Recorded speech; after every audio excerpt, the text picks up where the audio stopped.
For the weather update, Jamie. Now, I recently had the opportunity to get to know a very, very special woman in the Miami Valley. She lived through the Great Depression and all kinds of cultural changes, and then went on to write a book after being declared legally blind. Meet today's hidden gem, Blanche Pence.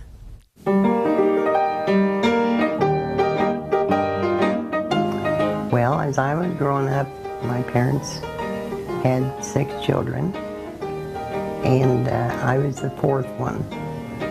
So I can remember back as far as when I was 5, and that was during the Big Depression in 1929, and my father died suddenly in 1933. Well, back in those days, 80 years ago, things were not discussed in the household about finances or anything else. You asked no questions. You did what you were told. And we didn't know our father was that sick. So the night he died, we weren't told anything. We got up the next morning and he wasn't there.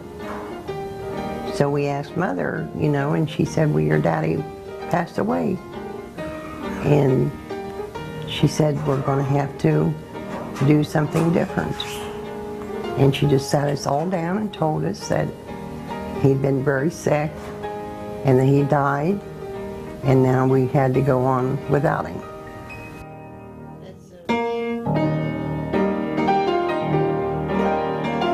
So that left my mother with 6 children, and the baby was only 2 months old.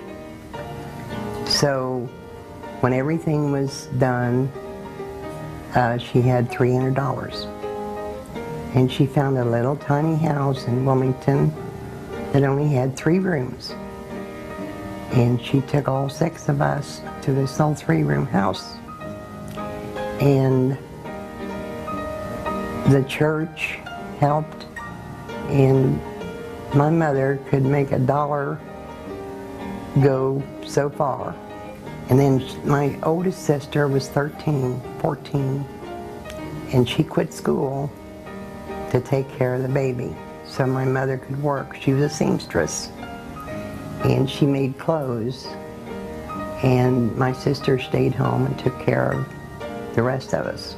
And she knew that at times that she might have to break us up and put us in a home, but she was determined that was not going to happen. And my mother was a strong-willed person, and you couldn't tell her she couldn't do anything because she would. And maybe I get part of that from her, I don't know. But she was determined. She was going to raise her children, keep them together, give them an education.